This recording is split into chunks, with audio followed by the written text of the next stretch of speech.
Hi, I'm Sandy, and welcome to another day in Life with Sandy.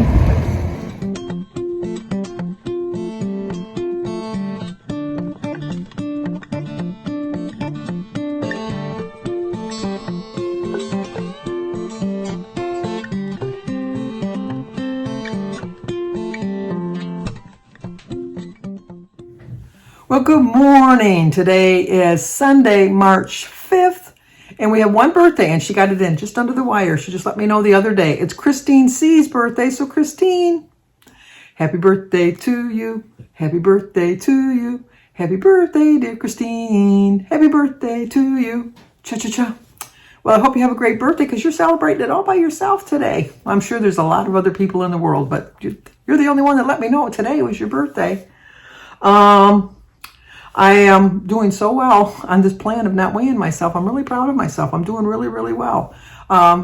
Too many points on Friday, but you know what? I'm going to still enjoy my life, but I think that in the whole scheme of things, I think it'll be fine. I did catch up on all my videos yesterday. I caught up on almost all my shows. The only ones I still got to catch up on is Poker Face and then Dear Edward. I'm just okay with that. I'm kind of like The Reluctant Traveler on Apple Plus. It's with Eugene Levy. They dropped the whole season at one time, so I'm kind of watching it sporadically.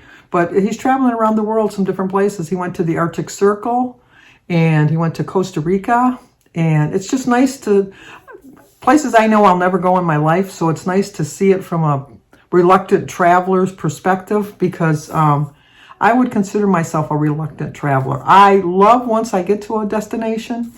I don't like the process of getting there.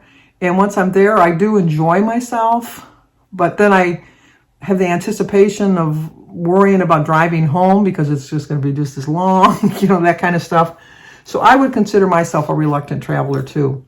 I know I'll never get there. I know you should never say never, but I know I'm never going to get there. I would have loved to have gone to Ireland at one point. My brother and Molly, when they got married, they went there. They got married in Las Vegas. They came back and they had a reception here, and then they went for a somewhat honeymoon in Ireland. And my cousin Paul and my cousin Lynn, their kids. They've been to Ireland, not me. It just looks like such a beautiful country. It just, But I think there's a lot of beautiful things in our country, too, that I still need to see. I've seen the Grand Canyon. Pictures, that's why I'm thinking I shouldn't be such a reluctant traveler, because even though Costa Rica was so pretty, and even the Arctic Circle was really beautiful, pictures and movies are just don't do the same as seeing it in person. I was in such awe when I went to the Grand Canyon. It was like, I can just imagine the first settlers, riding their horses coming upon this. It's just like, it's just beyond belief. And then we went and saw the little movie that they had shown there, and they strapped like on some kind of a bird. This was before they had what do you call those things? Drones. I went way back before they had drones.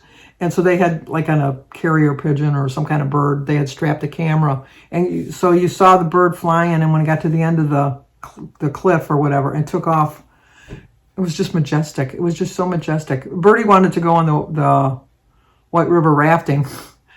I'll meet you at the other end. I'm not that adventurous. She didn't go. She didn't want to go alone, but she wanted me to go with her. And I thought, no, that's not going to happen. And I've been to Las Vegas, and I've been to Orlando. I've been to Kissimmee. Is that it? Kissimmee? I never know how to say it. Kissimmee. I know everybody calls it Kissimmee, but I don't think that's the right pronunciation. Obviously, I've been to Boston. I've walked the Freedom Trail. Is it called the Freedom Trail? Anyway, I walked all of that when I was in my 20s, so it was easy for me then. I could never do it now. But we walked the whole thing. We walked through Beacon Street and all that.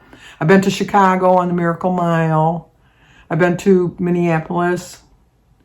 I've been to the Mall of America. Wasn't that impressed. I wasn't really that impressed. Been to Duluth, obviously. I've been to Tennessee. I've been to Memphis. Like I said, mostly I've been to Lexington. Ask me anything about Lexington. I've been there. Look, I got my shirt on. Lexington. I've been there like a gazillion million times. I've been going since I was a baby. So I've been there for 72 years at least, every year. No, 71. I didn't go in 2020. But But I do like to travel, but I am a reluctant traveler. So anyway, all that being said, it really is worth watching if you like, kind of like a, remember George Perot? I'm dating myself. George Perot used to have a show on Sundays where he would travel somewhere around, I don't know if it was around the world or around the United States. Anyway, I remember we used to watch that as a family on Sundays. We used to watch The Wonderful World of Disney as a family. And we had to watch Lawrence Welk, a 1 and a 2. We used to watch that with the champagne dancers, and they had the bubbles blowing everywhere, and then the guy come out with his accordion. Accordions, I don't know, you know, that's like this. Anyway, but so that's pretty good. Like I said, Dear Edward, I'm just watching it because I started it. I'm one of these people that pretty much always finishes something I start unless it's awful, awful, awful. And it's not awful, awful, awful. It's just kind of not as good as the book. But I caught up on my Shrinking. I caught on my Truth Be Told, which I like that. I think this is the 3rd season. If you ever watch it from the 1st season, it's based on the book. But the book is told from the accused killer's point of view. And the show is about, no, wait a minute. It's about the police officer, the law department's point of view of how the crime was happening. And the show is about the killer's point of view of how it started. And I found it very interesting. I did like it. But anyway, so taking the girls today, we're going to go Kylie's bowling thon. I haven't bowled in, I couldn't tell you, I think the last time I bowled, it's got to be 10, 15 years ago. And I was a good bowler, not to brag. Don't break your arm, Sandy. Don't break your arm. But my average was 195. So I'm thinking that's a pretty decent bowler. But I just haven't bowled in a long time. And I kind of now I think I'd be afraid that I'd stick and fall. And, you know, because I had my share of like sticking, like when you went up to the line. But I didn't pay I'm going to just give them a donation. But it's $20, but that's with bowling and pizza. I'm going to have a healthy breakfast before I go. I'm going to have a healthy dinner when I get back. I only plan on eating 2 meals. And I am really working for this. I really am working to have a good success at the end of the Lent. And I'm just saying that if you're not willing to work for it, then, you know, you can't expect it to happen. And I'm at this point in my life, I really think I found my mojo back. I was watching Carrie the other day, and she was saying that she's starting to get her beginning mojo back when she was first on Weight Watchers. When I was first on Weight Watchers, there was nothing that would get in my way, nothing. But I think, you know, as with anything, after 6 years, it kind of gets old and dull and boring and same old every day. And it's just like kind of monotonous. Whereas when you're first starting, it's a little bit different because you're eating completely different than you were before. You're trying new ways of, you know, losing weight. And it's kind of exciting. It really is. But once you've lost all the weight that you lost, like I lost 96 pounds, and then you gain it back, it's just not the same losing that second time, losing that 50 pounds. The first time I lost the 50 pounds, it was not a breeze, but it was enjoyable, I guess. I don't know if it was really enjoyable, but you know what I mean. The first 50 pounds came off so much easier than this retaking of these 50 pounds. I think when they came back, they decided that this time we're going to be squatters and we're not going to give up our fight so easily. I think the first time they were willing to, well, you know, maybe something's better on the other side and we're willing to leave. No, these people say, no, we've seen the other side. We like eating this way. We want to stay this way. So I really have to fight these fat cells really hard. And so it is harder to lose the 50 pounds a second time. Not impossible, but definitely harder. And so I think that part of me really needed this to let me remind me that let's not happen a third time. And I know, and I said that for the first time, that I would never let it happen again. But after trying to lose this 50 pounds the second time, I'm going to tell you, I'm not going to lose them the third time. I'm just not. I'm just done trying. I really am just done trying to keep going. And you know what? I like eating healthy. It's like, I don't understand that. I do like eating healthy. And McDonald's and Burger King and Taco Bell and all of that stuff is not the same as it was 6 years ago. I really feel that they use more preservatives. They use quicker ways of preserving the meat and cooking the meat and all of that stuff. And now it's always been about the almighty buck. Don't get me wrong. It's always been about the almighty buck. But I just think that the McDonald's I eat now doesn't taste the same as the McDonald's I used to eat 6 years ago. I think maybe it was and I just didn't realize it. I don't know. But it just tastes saltier. It just tastes more reheated than it did before. When Burger King first opened, you had to wait because you could see your little burger coming down, getting grilled, and it took a while. It took a little bit of a while, like you had to wait for that burger to come down. And you could see into the kitchen, and you could see them making your burger, and you could see how much care they put into it. You don't see that anymore. I mean, most of the kitchens are pretty closed off, and if you do see them, you just see them opening up a warming tray, taking out a little burger patty, putting it on a bun, slapping some stuff on it, and then wrapping it up, and they don't even wrap it up as nice as they used to. Before they used to wrap it, and then they had like a double fold on top, and then they creased the corners and tucked it in. Now they just, and it's gone.